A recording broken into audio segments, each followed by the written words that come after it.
பணம் பணம் பணம் என்று பணத்திற்கு பின்னாலேயே பல்லிழித்துக் கொண்டு செல்வதுதான் வாழ்வு என்று கருதக்கூடிய சமூகத்தை கேட்கிறேன்.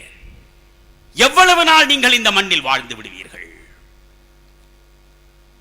100 ஆண்டு வாழ்வது பெருவாழ்வு என்று நீங்கள் பூரித்து பொங்குகிறீர்களே, உங்கள் அனைவருக்கும் 100 ஆண்டு நிச்சயமா? 50 சிலர் போகிறான், 60 போகிறான், 70 போகிறான், 20 போகிறான். சரி, 100 ஆண்டு உங்கள் அனைவருக்கும் வாழ்வு உண்டு என்று ஆண்டவன் வரமளித்து விட்டதாகவே வைத்துக் கொள்ளுங்கள். கூடியிருக்கிற உங்கள் அனைவருக்கும் ஒரு ஆண்டுக்கு 365 நாட்கள் என்றால் 100 ஆண்டு நீங்கள் வாழ்ந்தாலும் வெறும் 36,500 நாட்கள் தானடா இந்த மண்ணுக்கும் உங்களுக்கும் சம்பந்தம். 36,500 நாட்களுக்கு பிறகு மண்ணுக்கு மேலே இருந்த நீங்கள் அத்துணை பேரும் மண்ணுக்கு உள்ளேதான் மண்ணோடு மண்ணாக வேண்டும். இந்த நிலையற்ற வாழ்வுக்கு எத்தனை கோடி சேர்த்து என்ன பயன்? அதைத்தான் பட்டினத்தாருக்கு அவன் பிள்ளையாக வந்து சேர்ந்தவன் ஞானத்தை கொடுத்தான். காதற்ற ஊசி வாராது காணும் கடை வழிக்கே அத்தனையும் துறந்தான். ஒற்றை வரி கொடுத்த ஞானம்.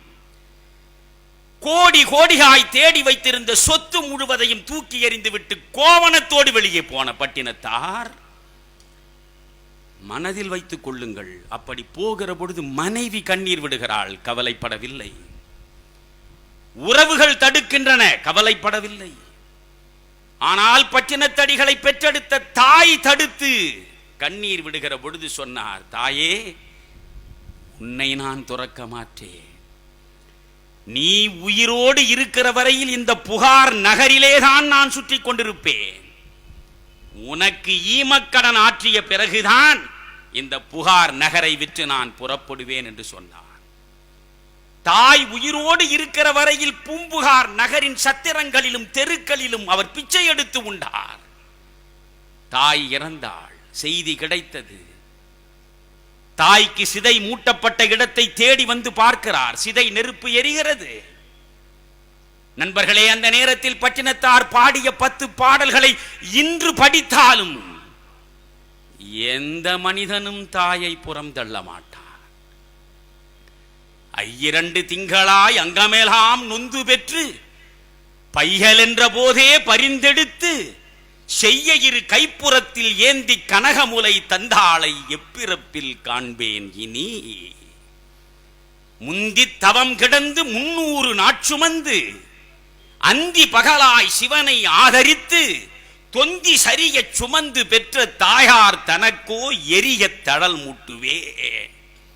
வட்டிலிலும் தொட்டிலும் மார்மேலும் தோள் மேலும் கட்டிலும் வைத்தென்னை காதலித்து முட்டச் சிறகிலிட்டு காப்பாற்றி சீராட்டும் தாய்க்கோ விறகிலிட்டு தீமூட்டுவே.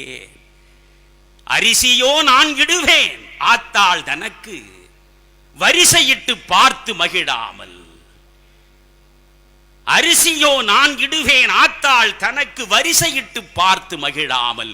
ருசியுள்ள தேனே அமிர்தமே செல்வ திரவிய பூ மானே என்று அழைத்த வாய்க்கு அள்ளி இடுவது அரிசியோ தாய் தலைமேல் கொள்ளிதனை வைப்பேனோ கூசாமல்.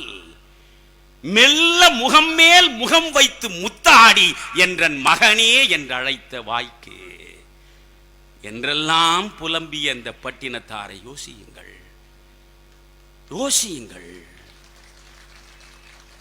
சகல உறவுகளையும் துறந்த சங்கரருக்கு தாயை துறக்க முடியவில்லை. எல்லா உறவுகளையும் தூக்கி எறிந்த பட்டினத்தாரால் தாயின் பிரிவை தாங்க முடியவில்லை.